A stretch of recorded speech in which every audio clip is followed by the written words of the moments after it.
Yeah, hi everybody. Yeah, it's Tom Williams here. Um, I've been busy with, as probably a lot of you know, with Gavin most of the day. He's very happy. He's made several successful trades. I think he tried to short gold though, and that was a no-no. I think it turned around. It's now turned back again. Has it? Yeah. It's So, going sideways, really. right, so it's turning sideways. But I traditionally, I like to look at this S&P 500 mini because you need to trade in harmony with this. Now, we were sitting looking at this chart as it unfolded. Right at the top here, we saw the weakness coming in here. We saw this weakness coming in, but knowing how they can generate these up thrusts if they want to, which they did yesterday, which was quite alarming, but so it went sideways.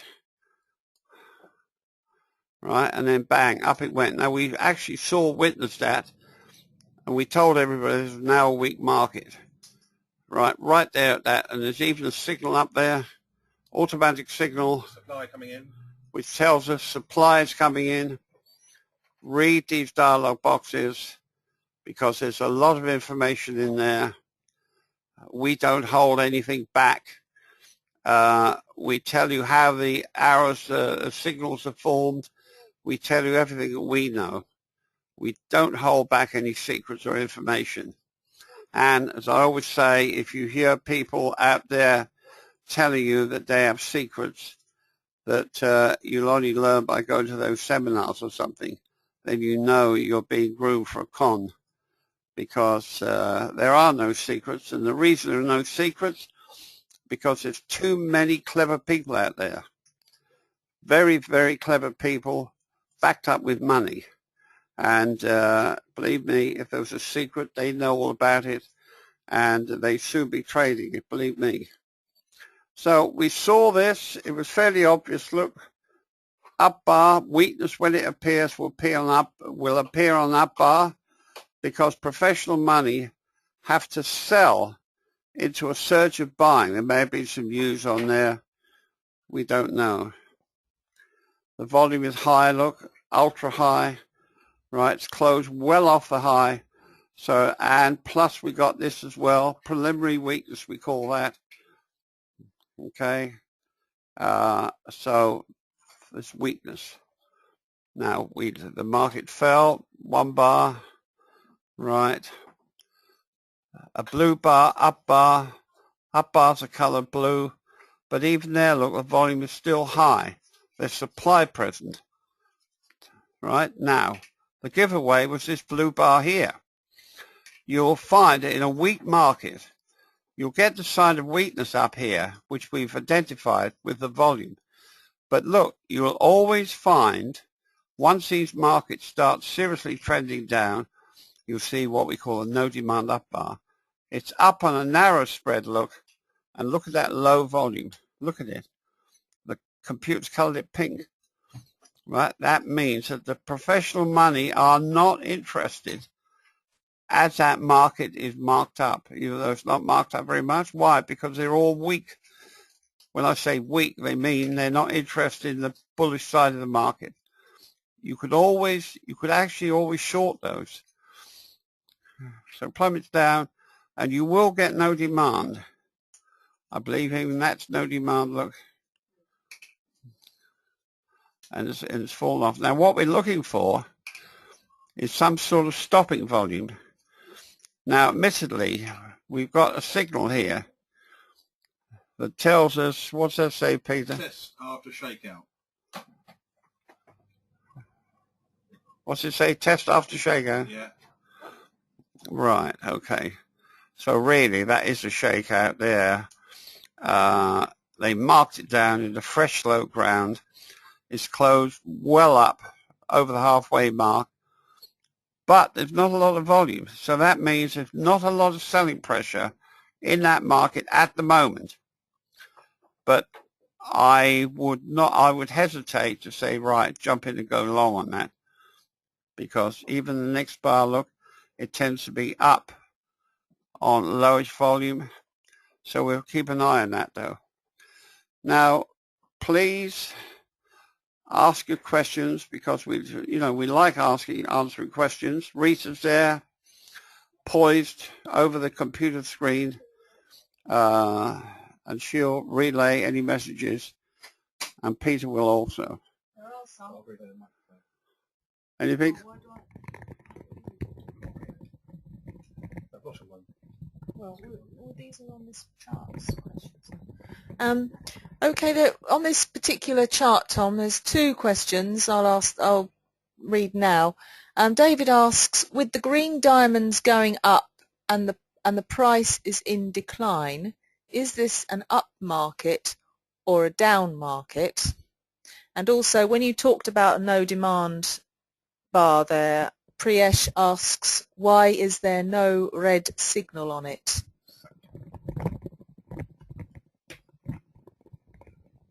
Right. Now, between you and me and the gatepost, I don't pay a lot of attention to that diamond trending system, although I authorized that to go in originally. It was. Now you can alter the time frames it shows up on, so you need to experiment. But I don't. Gavin seems to like it. He's been told while he's been in Chicago, don't try to get the bottom, don't try to get the top, get the bit in the middle, and he seems to like that. But between you and me, he's not listening at the moment, so I can say. Average, Tom, isn't it? It's the average, really. It's a very clever moving average, to be quite honest. And I don't personally. I'm like the Wild West gunman. I like to come in the bar and shoot from the hip, bang. If I see something like that sign of weakness at the top there that we identify, it's very easy to see. You don't have to be particularly clever. You don't need diamond systems or anything for that. But you need to, there must be something in it, because Gavin's no fool, I can tell you. And he must see and use it. He must see something in it, even though I put that in there originally some years ago, well, many years ago.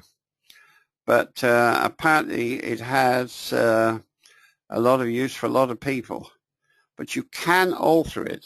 He has it set on 20, I don't know why, but you could bring that down to 6 or 7, and it'd probably be far more used to you, I would have thought. But the next one, why isn't there a signal on the no demand up bar? Well, don't forget, these signals, the same signals, can go into any time frame, 1 minute, 2, 3, 9, you name it.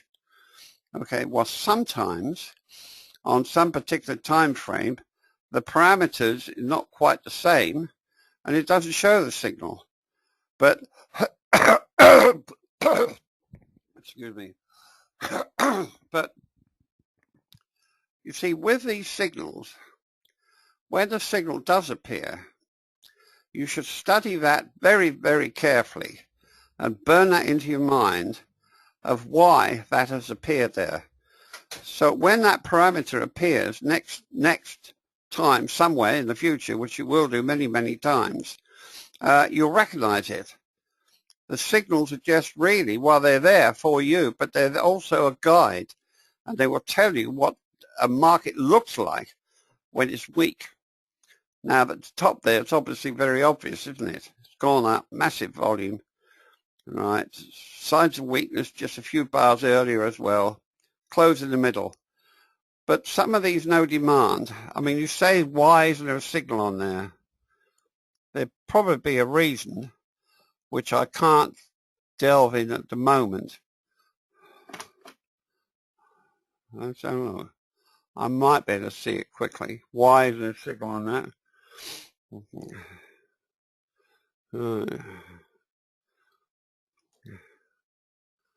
There is no signal on it, but there probably is on other time frames. Okay. It's got a very slight tail, isn't it? I don't know if that's... Yeah, it's got a tail on it, yeah. You know, at the bottom there. Well, that might have stopped it. Yeah, see, the trouble with these signals, we try to get them fairly, shall we say, accurate or perfect for you. But the whole idea of putting the signal there is so that you'll always recognize that as a no demand up bar. And the reason you know it's no demand, because right behind you, you've got all that weakness, look. Up here, look. And that's why you know that is no demand. You got weakness, market fell. Now they're trying to go up, but there is absolutely low volume. It's computers colored it pink, telling you that it's low, definitely low. Right? And that's the reason why you recognize it as no demand. So not only do you look at the bar and the volume, but where is it?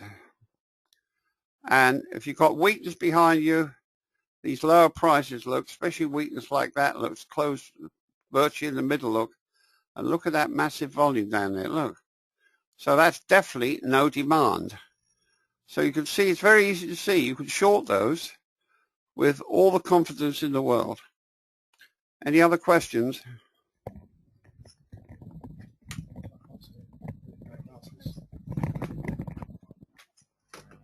Okay, so more questions. Let's have a look here. Oh yeah, so this is from David. David asked this a few minutes ago. Tom, do you use the E-mini to correlate with your Forex trading? And do you use gold, hang on, the screen's moving, as a benchmark to trade positively correlated with the Forex pairs such as, the Australian dollar, etc., etc.? So it's about correlation, Tom. Well, the simple answer is no, I don't. I'm not really clever enough to do all that. That correlation business is fine. But you've still got to understand it and do it and look. And I personally can't do it. My eyesight's not very good now, as you know. So it may work. Perhaps it does. Well, it doesn't. I found it does often. Peter's more likely to answer that. Do you want to? Yeah, sorry to interrupt you, Tom. I asked that question of you, Tom, myself, some while back, and you said the same thing. And what I noticed was that often they do correlate, and they do correlate until they don't correlate. In other words, you can't rely on it. That's very true. So fantastic. They correlate. That's brilliant. And then one day it seems to be going the opposite direction. So work that one out. There must be a reason for it, but we don't know what it is. Or at least I don't. It's, well, maybe I can come in quickly. Hi everyone, it's Gavin here. The reason for this correlation, and it is important to understand why markets move in different directions, and we should expect gold to become weak when the stock market is rallying, because if you look at last year in August, we saw a direct inverse of those two markets. The stock market rallied, although most people were told it was not the safe haven, and the safe haven gold dropped 22%. So they were inverse. Now, in the last few months, we've seen gold, okay, the last 2 weeks it's fallen because of the end of a rising market, but we've seen gold going up. We've also seen the stock market go up. Now, that's not normal. And the reason for this is that the markets are being rigged. They're manipulated. So the governments around the world do move the markets, but be under no illusion that it's not just trading syndicates and, we all know about the Federal Reserve and the, we know about Mr. Bernanke, but be under no illusions. When there's a time to make money in the market, it's when you see this very unusual volume coming in, and then you've got to ask yourself the question, what is the smart money doing on that volume? And today, I'm looking at this chart that Tom's got up on his screen, the 15-minute, and 2 bars on that chart jump out at you. You've got the ultra-high volume Yao Ming bar closing in the middle, and the next bar's down. Now, that can't be buying, can it? That can't be buying. Some group or groups have squashed the market there because they're not ready for it to go up. But now, at that wonderful round number, 1400, you've got principals right in front of you. Okay, they're trying to hold it right at that level. Now, 1400 is a very important level because it's at the bottom of an uptrend channel. So we're right now in a very interesting area of the market. If the market is going to become further weak and fall, we're going to see a gotcha bar, which is where the market gaps down or jumps down on very high volume, closing on the low. That would be a sign of weakness. But you've got to keep in mind that the news today has been good, not bad.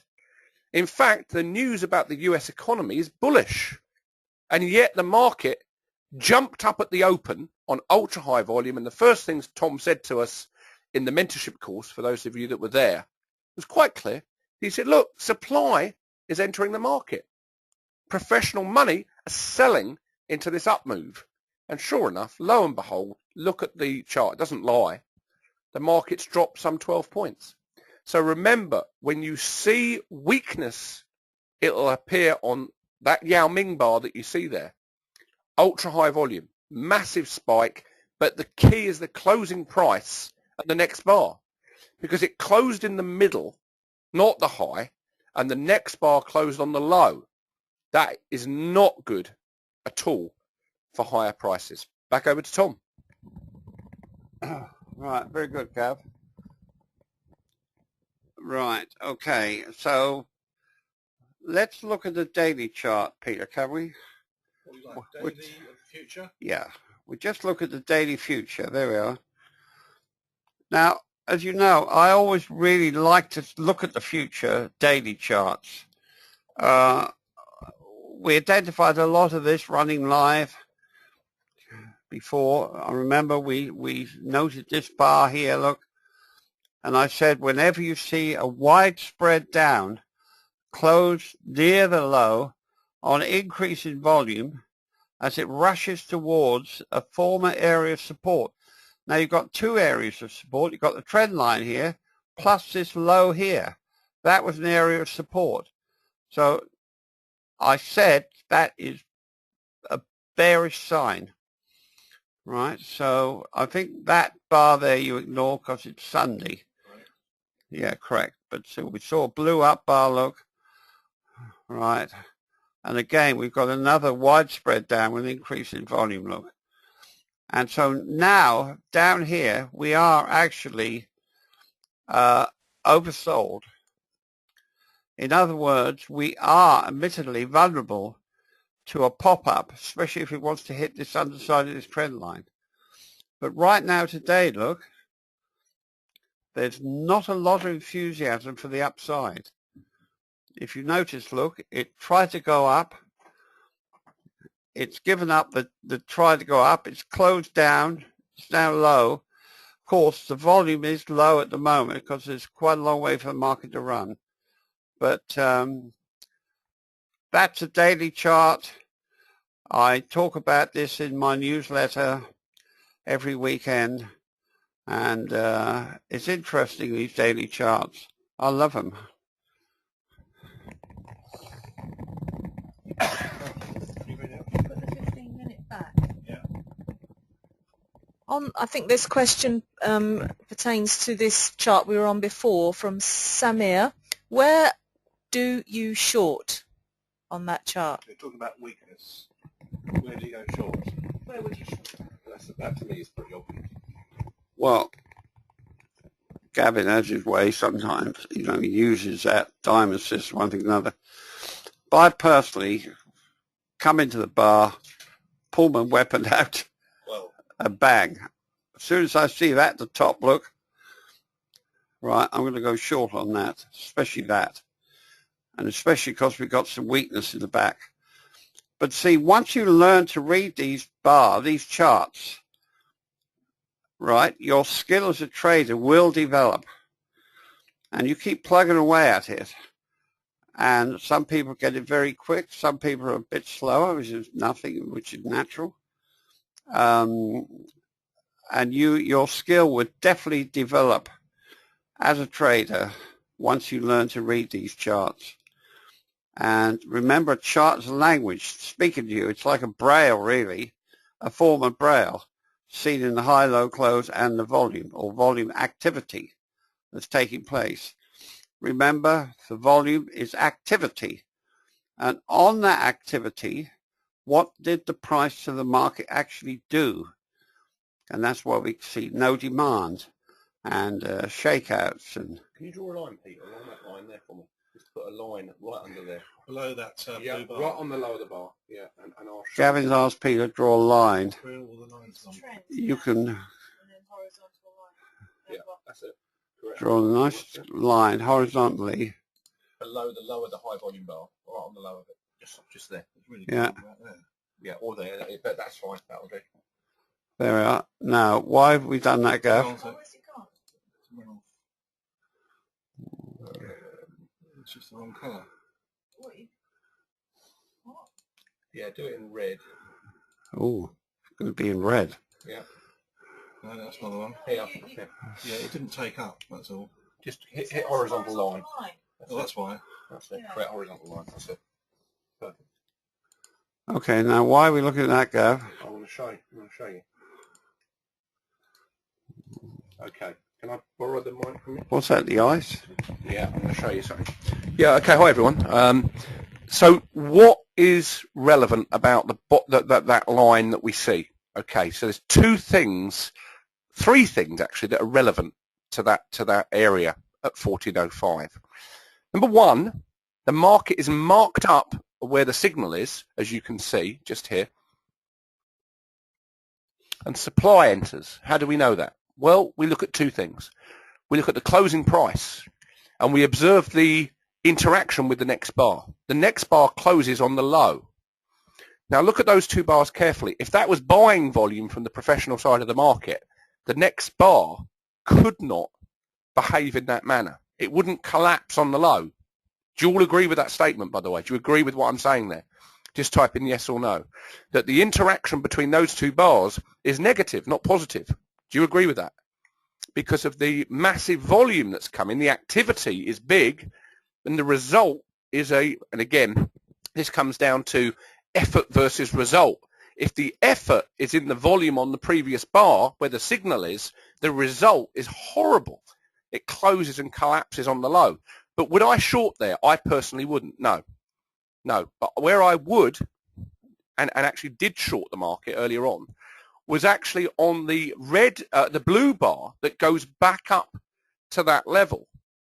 Okay, and we did this we had a mentorship course this morning, and I shorted the yen as well, actually, because it also was falling at a similar time. But if you look at the blue bar, okay, which is 4 bars. Peter, could you just that one there? Yeah, that one there. Now, what happens is the price goes back up to the very the bottom of that ultra high volume bar. But look at the volume on it. There's nothing there. It's hardly anything.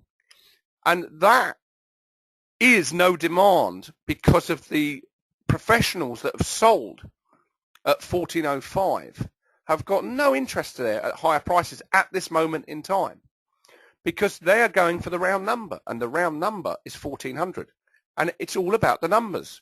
I mean, the market gets drawn to round numbers. You see if I'm wrong. You go and look at charts, and you'll find when you get certain numbers, especially where we are now, the market may well trade along here, but I would not be at all surprised to see a massive markdown on a Friday before the weekend, because the news has been bullish about the economy in America. The market has been artificially marked up by the smart money, as we can see now. We know that has to be true. And as the market maker has pushed the S&P price up there on that blue bar that we've highlighted, there is no demand there. There's no interest in higher prices. And that would be on a smaller time frame. I know Tom, certainly I identified earlier on that we've got weakness in this market there.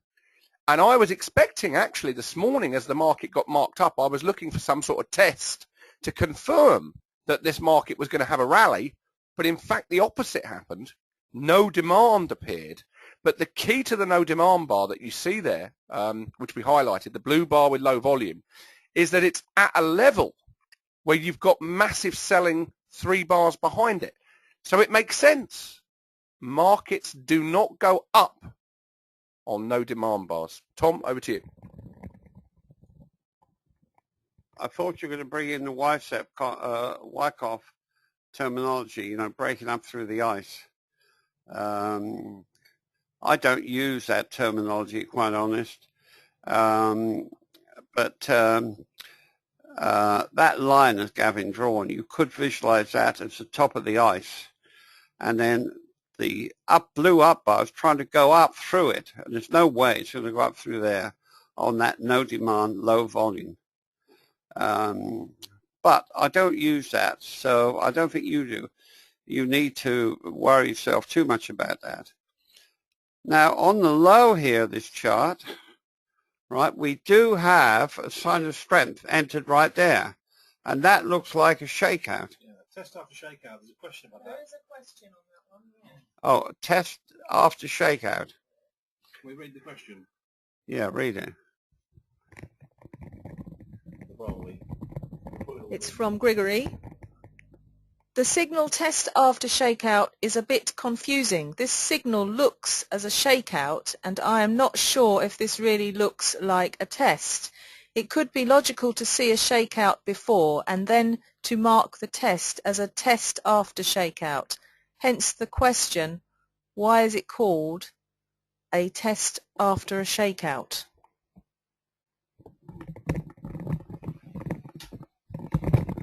Well, actually, I don't know at the moment. I can answer that one if you want me to help. Gavin said he could answer it. It's because the volume here is not ultra high. It's not in the salmon area, which is why it's read it as a test. The computer has. But we can just see it's higher than the other bars. Listen, let Gavin talk. Go, Gav. Okay.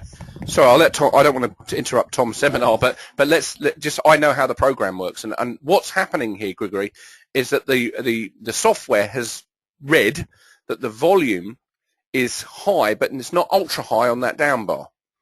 So the software is reading it as a test bar, but we as human beings can see clearly that the volume is greater than the previous 4 bars for sure. So the signal is green, the market's going up. There's nothing wrong with the signal at all. If that volume was in the salmon coloured area, you would have seen the signal called shakeout. But in fact, in this case, the software is reading it as some sort of test of something in the background. Now, the bar that interests me the most, though, is the second bar where you see the signal that just came in, which is no supply. Now, that bar there, that's it, is a narrow spread into the body of the bar behind it at the round number. It's right at 1400. And at the moment, the market's responding extremely positively to what is being seen down there. Is this lack of selling pressure is what's happening. So don't get too wrapped up. And I used to do this.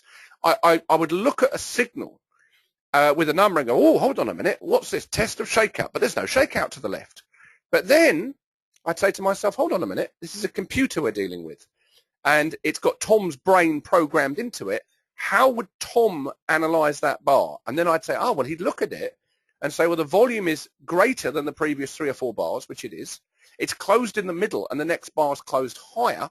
So there must be some support coming in there. And the very next bar, as the market falls, there's a lack of selling pressure on that no supply bar that you see, which is why the market's responding positively.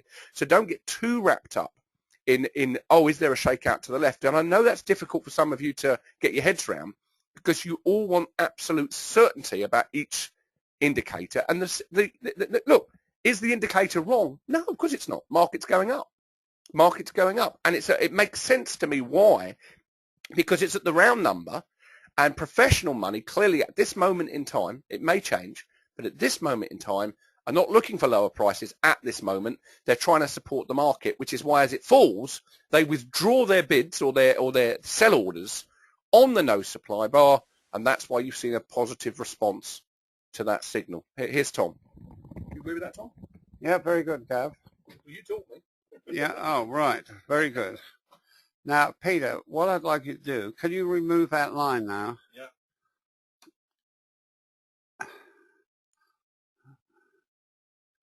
Now, I'm looking at this chart, and it doesn't appear to be a great deal of calls on the low to go up very, very far.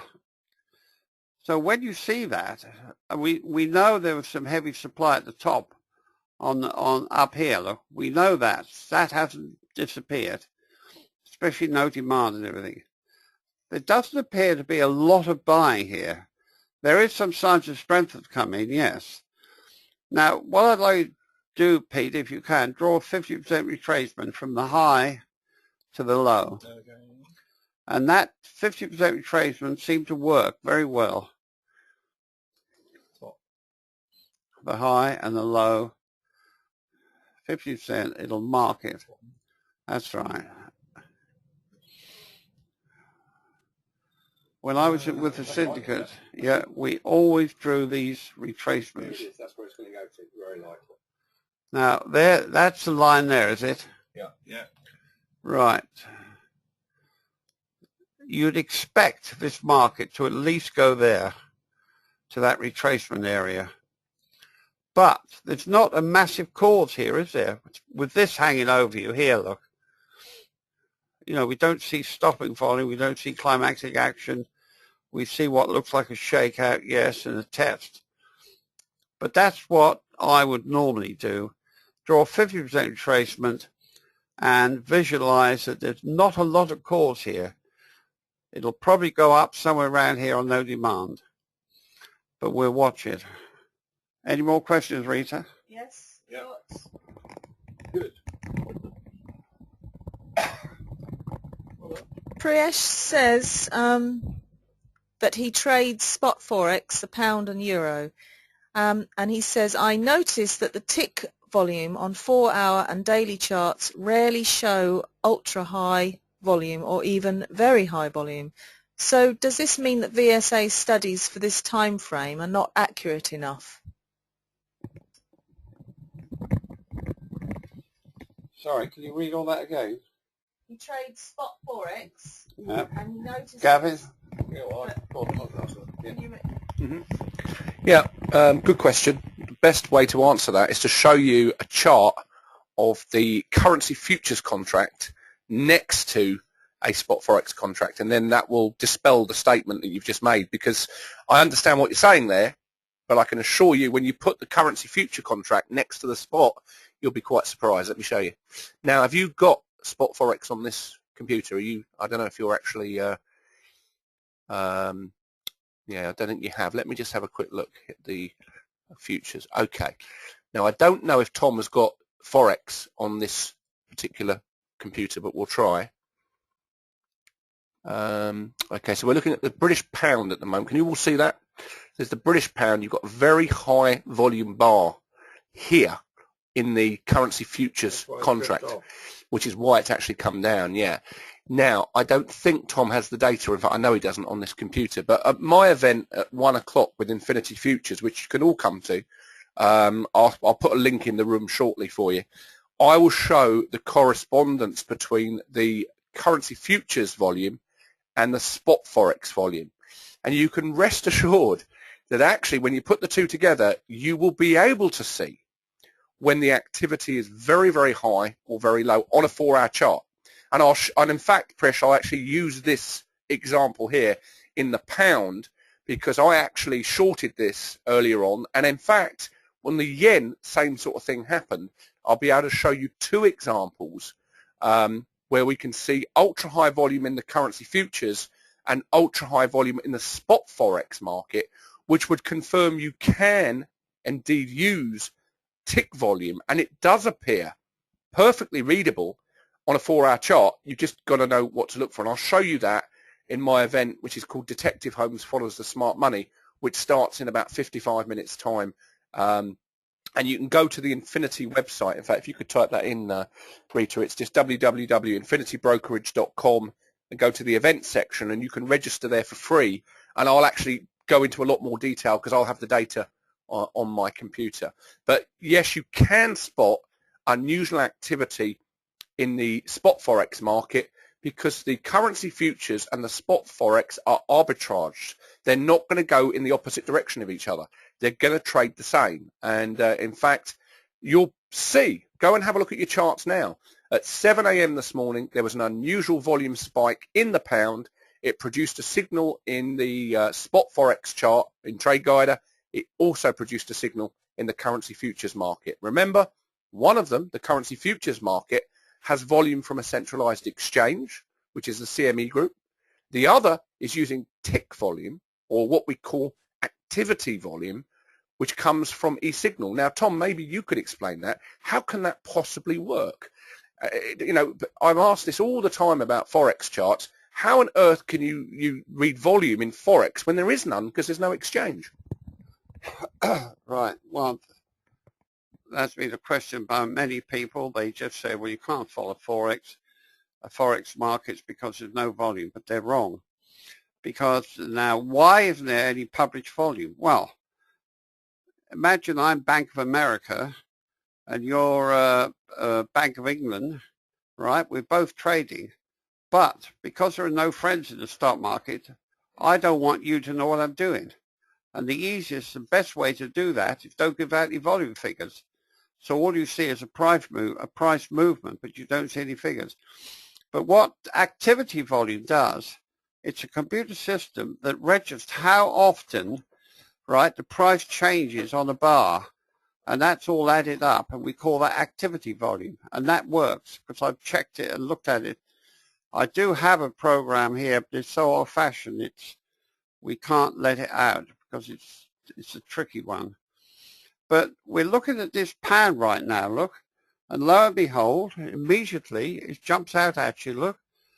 High volume, look, 2 bars here, massive high volume, right? And look at that second one, look, that one. Look how narrow the spread is,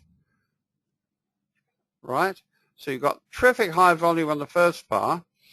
The second bar they try to mark up, look, but the spread is so narrow, and that's caused through every time a buy order arrives, they satisfy the order straight away. And that makes the spread very, very narrow on that bar. And there's no signal on it, but there was a signal on the previous bar. But that's weakness, definitely. Now I notice as we move over to the live edge, look, we have our friend here, the upthrust, look. It's even a high volume, look. Yeah, it's got a green signal. The software's reading that stopping volume, but that is an upthrust. Yeah. No, that's an upthrust. I'm sorry, the computer's got it wrong there. But I don't have access to a programmer for this piece of software. So there are a few changes I could make. But that is an upthrust. And why is it an upthrust? Because it looks like an upthrust. It looks like a bit of a telegraph pole. Okay, the volume is high. On that volume is closed on the low. But the main criteria is you've got this weakness right here, look. Right, and the professional money have supported the market through here. And now they're just gunning for stops, trying to mislead as many people as possible. You would normally expect lower prices on that pound. So you can keep your eye on that. But it's not difficult to read these charts, look, is it? If you know what you're looking at.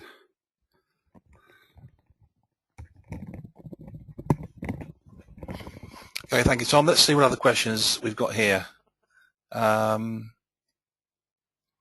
This is from Day. I have been told... I can't quite read that. Rita, can you read that? I can't see.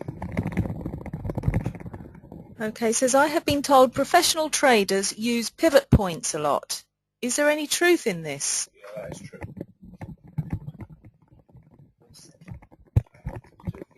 They do use pivot points. And the pivot points, apparently, I don't personally use them, but the pivot points in VSA, end of day, are supposed to be brilliant. I've had many users mention about how good the pivot points are. I personally don't use them because I have difficulty in C and one thing or another.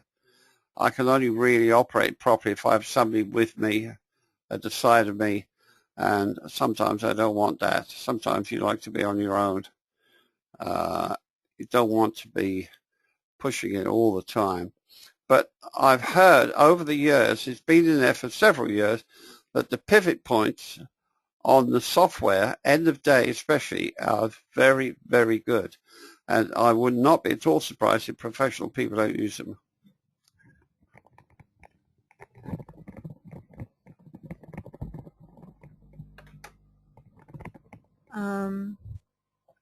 Okay, from David, are the future charts so different from the cash chart?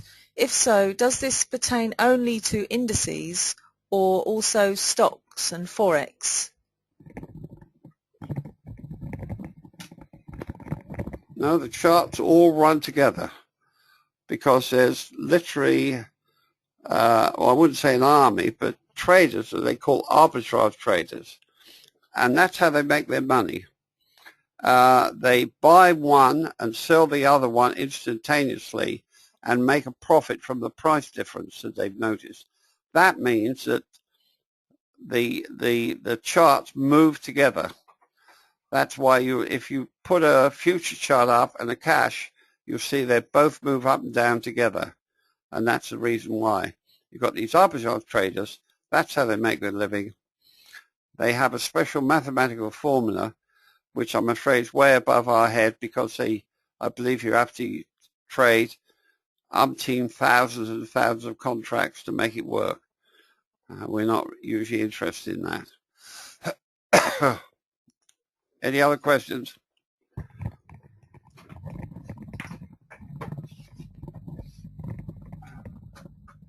Okay. David is asking just on that subject, is volume information the same between futures and cash charts then? Well, the volume won't be necessarily the same, but it will be relative to the situation the same. In other words, if there's no demand going on, you'll have no demand on the future and the cash. Remember that the cash market is the market that actually drives everything. And so it's not the futures market that drives it, although they may try to give you that impression. You often hear on the news, on television, oh, the market's gone up, driven by the futures. That's technically wrong because it's the cash market that has the equity. You can hold a deed to your house, right, and they may be worth something, but they're worth nothing if the house disappears or it's burnt down or whatever happens to it. And so it's a derivative of the cash market. But naturally, the equity lies in the cash. That's where the money is. That's where the equity, that's where the value lies. And don't forget, the people that trade the cash markets also trade the futures. And they will often, I know they do, will know that they're going to do something in the cash market that'll make it strong. They'll trade the future quite quickly. So it may at times give the impression that it's the future that's going up first. But that's the reason. Believe the charts, and but what you can do if you can get nice tick volume is put the market at the top of the screen that's showing the published volume, and below the same chart but with tick volume, and then you really see it moving in harmony. Now this pound, look, it definitely looks like an up thrust here. Go to another time frame because I'm actually short this. So Oh, you shorted it, have you? Yeah, go to the Go on then. 1 hour chart. Gavin says he shorted that anyway. Go to the 1 hour chart. Yeah, and what I'm seeing there is this bar here is very weak. That's not a strong bar at all. Well, I hope not. Yeah. No. That's effort versus result. That's a trap up move right there. Well, that's a typical trick they do, look. And that's, Gavin's quite right. On that hour chart, look, there's a massive volume. Like, you'd have to be pretty clever to live through that. I mean, you may have shorted it somewhere here and be quite happy. To live. What? I said that's why they call it a trap. It's to get rid of all the traders that. Oh yeah, it is. It's a trap up move. And but Gavin's quite smart. What he does, he keeps his stops well away from where they could possibly do that. And remember that although Gavin emphasizes zero levels with zero numbers in, that's because the herd thinks in round numbers. It's like if you go to an auction and there's item there that's worth $200. But if you say you're going to pay $215 or $212, you're far more likely to get it. Because a lot of people think in round numbers, oh, I'm not paying more than 200, that's it. And the professional money know how they herd those massive traders in there, how they tend to think. And that's part of how they can make money as well.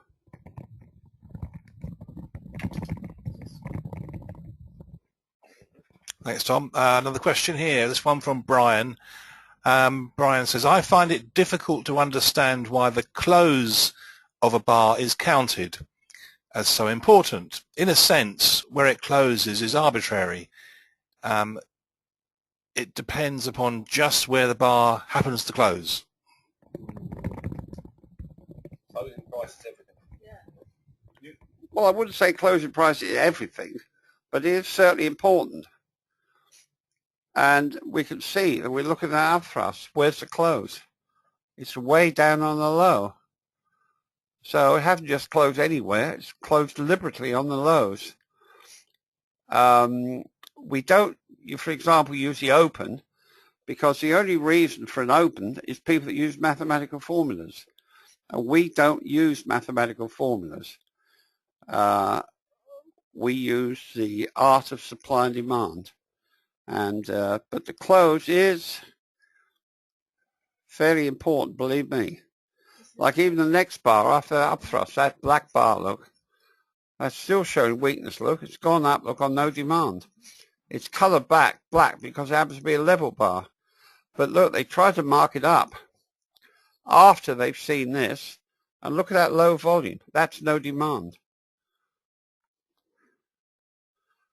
Okay? Can I just come in? It's Brian, was it? Yeah. Brian, I'll use an analogy on this bar that where the big red signal is. Why is the close important? Well, the analogy I've used in the past, I'll use it again, which might help you, is I watch a program, or used to, I think they have it in England now. It's called The Deadliest Catch. Has anyone ever seen that program about crab fishermen in the Bering Sea? Great program. And it describes some universal principles that are at work at all times. And one of those principles is effort versus result. Now, if we look at the crab fishermen, did anyone watch that? Has anyone said they? No? Does anyone know that? Oh, yeah, people do that. So do you all know The Deadliest Catch? Because you go and watch it. It's unbelievable. If you think we've got a tough job doing trading and watching these charts, it's not tough in comparison to what these guys do, and girls, because there's some girl crab fishermen, believe it or not, and they really work very hard on the boats to bring in their catch. But think about how much effort is required to catch those crabs. They're tossing over 200 pounds, or sometimes, I think it's more than that, 800-pound crab pots. You ever seen this? Yeah, really good. And they're putting them over the side of the boat, and they're launching these empty pots in the hope of catching crabs so they can get paid when they get back to port. Now, what happens there is we're using a universal law. It's effort versus result. Now, if you were to chart a crab fishing trip, they would be looking at the effort they put in. They may be out for a whole week fishing, or even longer, and they would look at the result of their catch. Well, it's a bit like looking at that big bar with the high volume on it. So let's imagine that the effort from the fisherman was in the volume. Would you all agree there that that volume here is absolutely massive effort? Yeah, so you've got a lot of effort. However, on that effort, you don't know the result in the opening price. The open hasn't done anything. The open of a price bar is the start, but not the finish. If you're employing people, as I do at Trade Guider, you're not interested when they arrive in the morning for work and have their cup of coffee and a cup of tea. You're interested at 5 o'clock when they're about to go home. What have you achieved during your working day for me? What have you done? Okay, now what we can see you've done is in the closing price.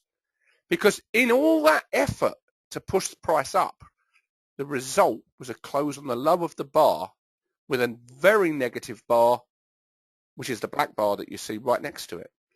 So if it was a crab fishing boat and I'm charting that crab fishing boat and I'm the boss of the boat and I want to look at how much money I've made on that bar, the effort was enormous. So all my team are working very hard to catch crab, but the result is a close on the low. We've only caught 10 crab. That's not good. And that's not going to help higher prices, hence the reason I'm short. So we look at effort versus result. And the closing price, which is and Brian, this is for you, is the most relevant part because it's the result of what all that effort was. And I hope that makes sense. Back over to Peter. Thanks, Gav. It's me now. Oh, Rita. E-mini ES, this is Day. E-mini ES can be traded all day, but do you only trade it during US market hours? No. I think everyone said no. Yeah, there was a resounding choice. That's the answer to that one. We'll move on to Craig's question about trend channels. How do you know when the current trend channel is no longer valid?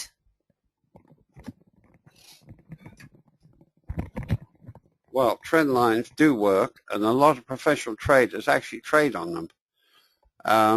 But that's why we draw them. When the data reaches a trend line, either top or bottom, you can normally, like for example, if it was marked up to the underside of a top trend line and you saw the volume was very low, especially if the spread was narrow, then you know that there's no effort. That top trend line is not going to be broken.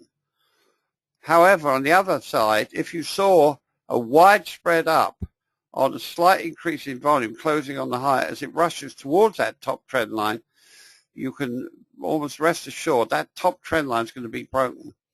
But even when it's broken, you become overbought and vulnerable to supply hitting the market. But you read it as it unfolds. And trend lines do work. You draw trend lines with the first 2 points of support, the first point of supply, if the market's trending up. Sometimes you can't draw trend lines, too much of them. But even on this one we're looking at now, you could draw trend lines on that. But they do work.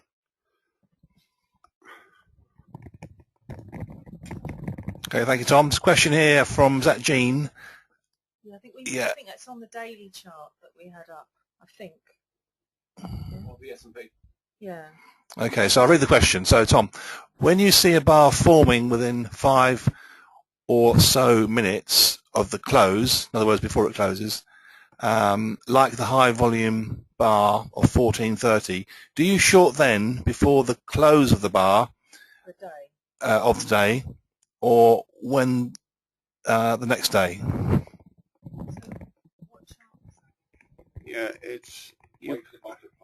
Yeah, you can fall for the trap of anticipating what the market's telling you, and because the bar is not finished, sometimes you can be very, very surprised.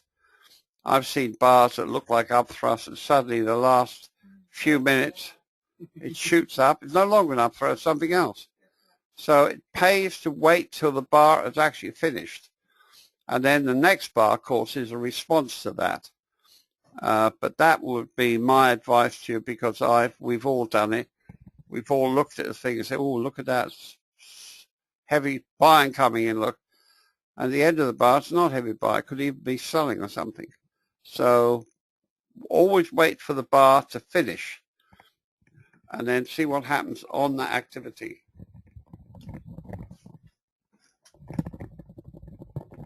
Question here from Rafael, but could you tell us what chart we were on when you asked that question? It's difficult. We flip around from one chart to the, is it the 15-minute? Yeah, the 15, if you put the 15-minute up, Peter. From Rafael, hello, Tom. This bar after the top reversal can be a failed test because of high volume, meaning a lot of supply.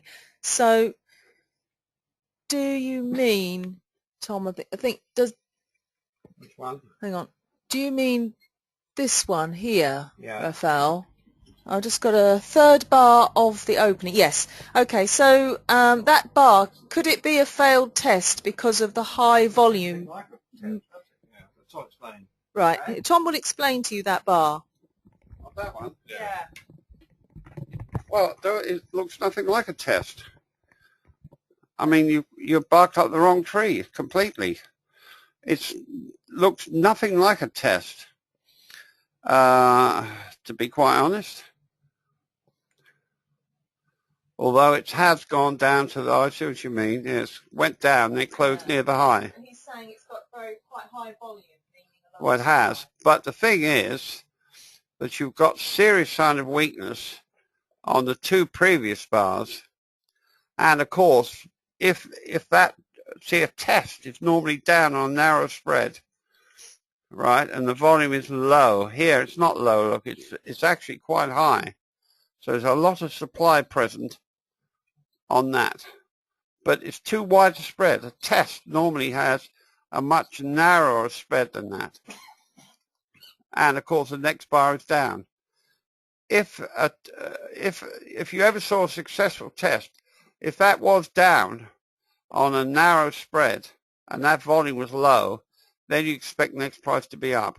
But if it isn't up, it means it's a failed test and a built-in sign of weakness.